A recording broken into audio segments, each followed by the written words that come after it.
जय हिंद दोस्तों, सैनिक समाचारों में आपका हार्दिक स्वागत है। सबसे पहले बात करूंगा रोज की तरह हेडलाइंस की। हाँ जी दोस्तों, केंद्रीय कर्मचारियों को कैबिनेट की मंजूरी। क्या 2 साल सर्विस का और मिलेगा मौका और उसका फायदा देखें क्या है सच। और बात करूंगा कर्मचारियों और पेंशनर्स को किस बैंक में अपना पेंशन अकाउंट या खाता या एफडी कराना है। आरबीआई ने गाइडलाइन जारी की है कि सबसे देश में सुरक्षित बैंक कौन सी हैं जिन पर भरोसा किया जाए आपकी पे पेंशन और इन्वेस्टमेंट को लेकर। एक्सर्विसमेंट का डाटा हो रहा है तैयार। यदि आप विडो पेंशनर हैं या फैमिली पेंशनर के साथ आप सर्विंग पेंशन ले रहे हो या आपकी कोई समस्या है तो आपके पास कॉल आएगा और इस तरीके का डाटा, इस तरीके का एक आप समझ सकते हो आर्मी हेडक्वार्टर की पहल है, वहां पर यह बना है वीरांगना केंद्र। और मैं बात करूंगा सेना को अब खुली छूट, यानी पहले और अब में क्या फर्क है। और इसके साथ 2 वीडियो आपके पुलिस वालों ने रिलीज किए हुए हैं। एक महिला सब इंस्पेक्टर है और एक है आप समझते हो पुरुष सब इंस्पेक्टर। उन्होंने कहा कि किस तरीके से भूतपूर्व सैनिकों को टारगेट किया जा रहा है, लालच दे करके टारगेट किया जा रहा है और आपका फोन एक्सेस हो जाता है, ओटीपी उन्हीं के पास आती है, आपका हो रहा है खाता खाली। तो रहना होगा सावधान इन्हीं खबरों के साथ। अब खबरें करते हैं शुरुआत से। जहां जी दोस्तों, एक खबर बुरी तरह वायरल हो रही जो मैं आपके सामने सबसे पहले शेयर करना चाहता हूं। जैसा कि देखा, सब लोग हमको बोल रहे हैं कि क्या ये खबर सही है। उन्होंने सीधा सीधा कहा है कि हाँ 1 जनवरी 2025 से लागू है, रिटायरमेंट आयु में बढ़ोतरी की योजना है। और उन्होंने कहा है रिटायरमेंट आयु में 2 वर्ष की बढ़ोतरी है। नई रिटायरमेंट आयु 62 वर्ष है। क्या एयरफोर्स, आर्मी और नेवी में भी क्या प्रस्ताव है, इस तरीके की ये खबर काफी चल रही है। जैसा कि मेरे पास कई लोगों ने इसका भेजा है। तो जीवन प्रत्याशा वृद्धि में कुछ दर्शकों में अब उन्होंने लॉजिक दिया है कि पहले लोग 61 एवरेज आयु जीने की थी, अब 72 साल हो गई, 72.2 एवरेज आयु जीने की एक आदमी की। तो क्यों ना उनसे 62 साल तक काम लिया जाए और पेंशन का बोझ भी कम होगा। रिटायरमेंट की आयु बढ़ने से सरकारी कर्मचारियों 2 साल बाद और पेंशन शुरू करेंगे। प्रशासनिक सुधार भी होगा और इन सभी कर्मचारियों के लिए दिया गया है। और उन्होंने कहा डिफेंस के लिए अलग से। इस तरह की खबर है, हेडिंग है इसकी, आप समझ सकते हो कि रिटायरमेंट एज इंक्रीज 2024 कर्मचारियों के लिए खुशखबरी, रिटायरमेंट आयु में 2 वर्ष की बढ़ोतरी, कैबिनेट बैठक में मिली मंजूरी। दोस्तों, मोदी सरकार ने निर्णय लेकर के लाखों कर्मचारियों को फायदा होगा। 60 साल की जगह 62 साल होगी। रिटायरमेंट एज इंक्रीज होने से कई उन्होंने जो फैक्टर दिए हैं कि उनको एक्सपीरियंस होगा, लेकिन कई प्रकार का नुकसान की बात की है कि युवाओं को जो मौका मिल रहा है वो नहीं मिलेगा। लेकिन ये जो खबर है, ये ऐसा प्रस्ताव गया है कैबिनेट के पास, लेकिन पास होके आया है ये अभी तक किसी भी जो गवर्नमेंट सोर्स से, गवर्नमेंट की साइड से नहीं है। हम इसको सत्यापित नहीं करते। ये खबर बार बार चल रही है। जहां तक हमने सोशल मीडिया पे देखा और उसके आधिकारिक पुष्टि की तो उस पर अभी तक ये सिर्फ और सिर्फ व्हाट्सएप इस तरीके का मैसेज चल रहा है, लेकिन पूरी तरह ये सत्य नहीं है। अभी तक जिस तरीके का सेना के अंदर उनके रैंक के हिसाब से और उनकी डेट ऑफ बर्थ और रैंक के हिसाब से उनकी सर्विस है, केंद्रीय कर्मचारी हैं, उनके 60 साल तक है। राज्यों में जो उनका नियम है वही है। अभी तक कोई बहुत बड़ा बदलाव नहीं हुआ है, इसलिए बार बार ये खबर चल रही है, इससे थोड़ा आपको दूर रहना होगा। तो दोस्तों बढ़ते हैं एक और अगली खबर की तरफ। ये बिल्कुल सही खबर है।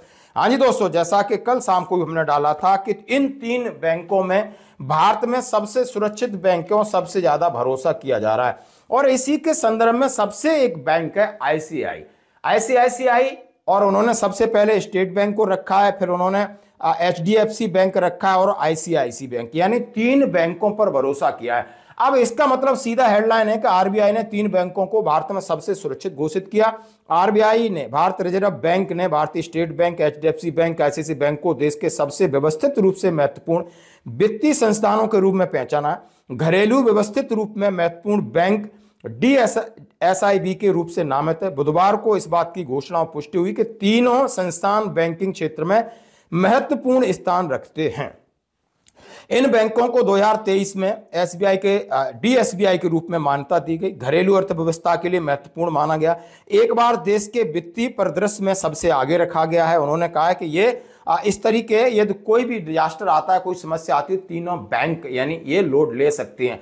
तो अभी बात कहिए, भरोसे की बात कहिए। अब हम अपने संदर्भ में देखें कि हमने अपना पैसा इन्वेस्ट करना है या अपना pension account by the way transfer कराना है या हमने अपना सैलरी अकाउंट करना है या हमने एफडी करनी है या हमने कुछ पैसा और इन्वेस्ट करना है, तो सबसे आरबीआई ने कह दिया है कि एसबीआई सबसे पहले है, एचडीएफसी है और आईसीआईसी है।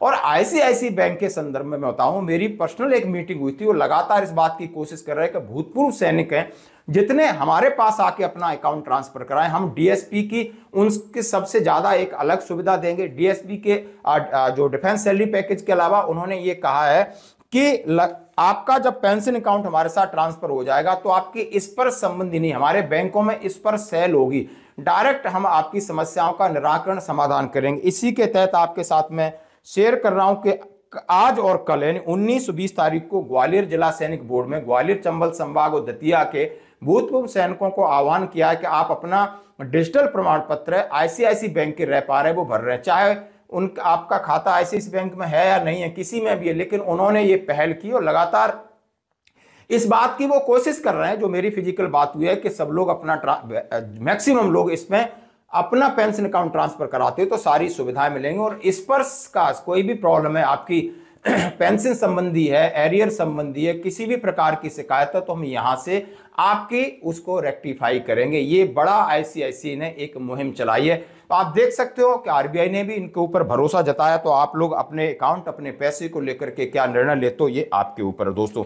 अब बढ़ते हैं एक और अगली खबर की तरफ। जैसा कि हम आपके सामने शेयर कर रहे हैं कि एक्स सर्विसमैन का डाटा होगा तैयार, डीआईएबी में करें शिकायत। हाँ जी दोस्तों, जैसा कि आर्मी के लिए डायरेक्टेड आपने देखा होगा, आर्मी वेटरन्स के लिए एक सेल है और उसके नंबर में आपके साथ शेयर कर रहा हूं। यदि आप विडो हैं दोस्तों, 100% वहां से कॉल आते हैं, 100% रिस्पॉन्स मिलता है। किसी भी प्रकार की पेंशन संबंधी समस्या है, सीधे पीसीडीओ को लिखते हैं, रिकॉर्ड को लिखते हैं, पीओआर को लिखते हैं। और directorate of Indian army veterans widow cell का नंबर है 0112566100 और व्हाट्सएप नंबर है 9910964067। ईमेल आईडी है diav.vsk यानी वीरांगना सेवा केंद्र @nic.in। यदि आप रिटायरीज हैं, एक्स सर्विसमैन हैं, तो नंबर है आपका 0112566200। व्हाट्सएप नंबर है 9910610866। यानी उन्होंने कहा रिक्वेस्ट मेक, यानी उन्होंने कहा है, कर्नल आईपी सिंह ने कहा है इसका ज़्यादा से ज़्यादा फायदा उठाएं। और डायरेक्टोरेट ऑफ नेवल वेटरन्स इसीलिए दूसरे दिन नेवी के कर्मचारी 5 नवंबर का कितना अच्छा लेटर है, insurance of condolence letter of demise of veterans. उन्होंने एक मुहिम चलाई कि जो भी नेवी के जो भी विधवा हैं, विडो हैं, उनका पूरा डाटा तैयार किया जाए, एक उनको एक कंडोलेंस लेटर इशू किया जाए, उनकी पेंशन संबंधी समस्याओं को देखा जाए, उनका घर की समस्याओं को देखा जाए, उनके बच्चों की समस्याओं को देखा जाए। Indian navy has been providing focus support the assistant to the family of a deceased serving and retired naval personnel towards, उन्होंने कहा है, ensuring timely assistance to NOK check of list what after me. उन्होंने कहा जो after me जो folder है उनका तैयार किया जाएगा। आफ्टर मी जैसे हमने कई बार बताया कि आफ्टर मी सोल्जर, यदि कोई भी सर्विंग सोल्जर या उसका रिटायर्ड सोल्जर एक्सपायर्ड हो जाता है तो अब सामने आ जाता है एनओके, और एनओके होती है आपकी वाइफ। बच्चे यदि छोटे हैं उनको भी पता नहीं, तो वाइफ के पास कम से कम आपके डॉक्यूमेंट की एक जगह हो, वह मिल जाए, और कोई समझदार आदमी उस पूरे डॉक्यूमेंट को एक बार उठाएगा, सारी आपकी डिटेल होगी, आपकी पर्सनल डिटेल, आपकी बैंक की डिटेल, आपकी फैमिली की डिटेल, आपके एफडी की डिटेल, आपके पैन कार्ड की डिटेल, आपके आधार कार्ड की डिटेल, यानी सारी चीजें उसमें होंगी। यदि आपको आफ्टर मी फोल्डर चाहिए, मुझे व्हाट्सएप पे मैसेज कर सकते हो, हम आपको जरूर प्रोवाइड कराएंगे।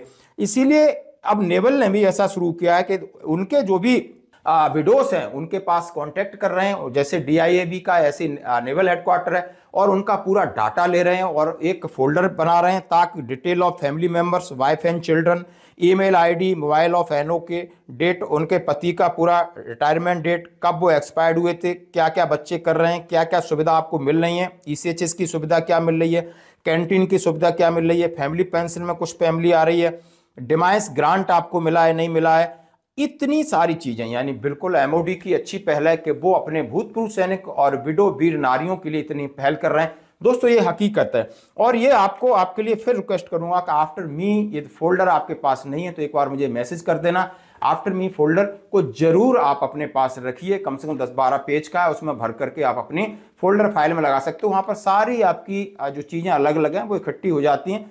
ये है कि जिंदगी आपको पता है सबकी इसी तरीके से अप एंड डाउन चलते रहते हैं। दोस्तों ये थी खबर, आगे बढ़ते हैं एक और बड़ी खबर की तरफ से। सेना को अब खुली छूट। हाँ जी दोस्तों, आप देख सकते हो ये रॉ के एक अधिकारी हैं जो सीधा सीधा कर रहे हैं कि पहले और अब में क्या अंतर है।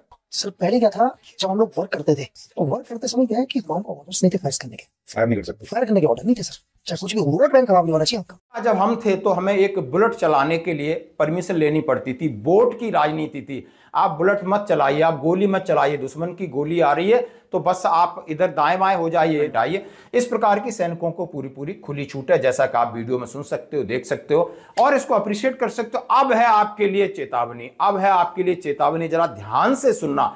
इस बात को आपको ध्यान से सुनना होगा क्योंकि हम और आप भी इनके सर्विलेंस में हैं, इनके टारगेट में हैं, और वो हैं एक्स सर्विसमैन और सर्विंग सोल्जर। चाहे आप अधिकारी हैं, चाहे आप जेसी हैं, चाहे आप जवान हैं, कोई नहीं बख्शा जाएगा। अपने डिजिटल अरेस्ट के ऊपर माननीय प्रधानमंत्री को आगे आना होगा। आज पुलिस के ये आप सब इंस्पेक्टर लोग आगे आए, उन्होंने कहा है कि यदि आपके मोबाइल पर किसी प्रकार का कॉल या लिंक आता है कि इसको आप करिए, इससे आपको पैसा मिलेगा, उस ऐप को आप बिल्कुल एक्सेस न करें, नहीं तो आपका पूरा डाटा चला जाएगा।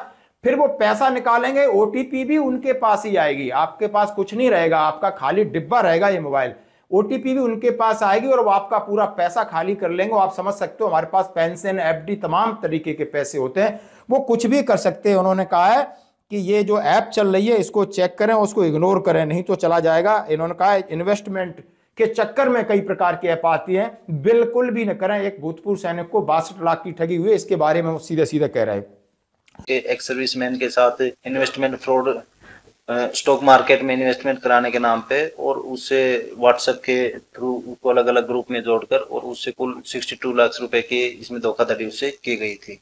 हमारे शिकायतकर्ता के पास एक व्हाट्सएप के माध्यम से एक उसको लिंक प्राप्त होता है, और क्योंकि उसको इतनी नॉलेज नहीं थी तो वो लिंक पे गलती से क्लिक कर लेता है, और जैसे ही गलती से लिंक पे क्लिक हो गया उसका फोन का एक्सेस साइबर अपराधियों के पास उसमें चला जाता है। साइबर अपराधियों के पास उसमें फोन का एक्सेस जाने के बाद उसके बैंक अकाउंट के ओटीपी उनके साथ शेयर हो जाते हैं। और दूसरी ये मैडम कह रही हैं कि शादी के कार्ड आमंत्रण एपी के, आमंत्रण.एपी के, ये बहुत चल रहा है। जैसे आज तक ने भी इसके लिए बोला है, सब लोग बोल रहे हैं कि आपके पास लोग पीडीएफ बना के भेज देते हैं कि मेरी शादी का कार्ड है, जरा देख लेना, आप आ जाना। और आप वो समझते हो किसी दोस्त ने भेजा है, आप जानते नहीं, जैसे कार्ड को खोलते हो और उसी तरीके से आपका फोन हैक होता है और फिर आपके साथ होती है ठगी। इसके लिए भी एक अवेयरनेस वीडियो आपके सामने आया। तो दोस्तों, जय हिंद दोस्तों। तो आपके लिए एक आवश्यक सूचना, आजकल शादी का माहौल चल रहा है, तो आपके व्हाट्सएप पे एक निमंत्रण या आमंत्रण करके एक एपीके फाइल जाएगा जो इस तरीके का हुआ, जैसे मैं आपको नीचे दिखा रही हूँ। तो इसको आपको फोन में क्या करना है, डाउनलोड नहीं करना है, क्योंकि अगर आप इसे फोन में डाउनलोड करते हो तो ये ऑटोमेटिक आपके जितने भी व्हाट्सएप में ग्रुप हैं या फ्रेंड है, सारे में ये ऑटोमेटिक चला जाएगा। और ये आजकल सभी के ग्रुप में आ रहे हैं ज्यादा, और इससे क्या हो रहा है कि ये डाउनलोड करने के बाद आपके फोन हैक हो जा रहे हैं और आपका फोन काम करना बंद कर दे रहा है। तो ऐसे साइबर क्राइम से बचने के लिए आपको इस तरीके के फाइल को डाउनलोड नहीं करना है, और हो सके तो ये वीडियो जितने से जितने लोगों को शेयर करें, ताकि इस तरीके की फाइल जिसके पास भी आ रही है वो डाउनलोड करने से पहले ये वीडियो देखे और साइबर क्राइम होने से या साइबर फ्रॉड होने से वो बचे। क्योंकि ये आजकल बहुत शादी के कारण, शादी के माहौल के कारण ये सारे के ग्रुप में धड़ाधड़ फॉरवर्ड किए जा रहे हैं। तो आप लोग को इससे बचना है, तो बी सेफ, टेक केयर। इस वीडियो को देखें, अमल करें और अवेयरनेस फैलाएं, शेयर करें, क्योंकि ये दोस्तों ये चीज जब तक हम नहीं समझेंगे और तब तक हम जाग नहीं सकते, ना हम खुद बच पाएंगे ना हम दूसरों को बचा पाएंगे। तो आज की खबरों में बस इतना ही, बने रहिए हमारे साथ, धन्यवाद।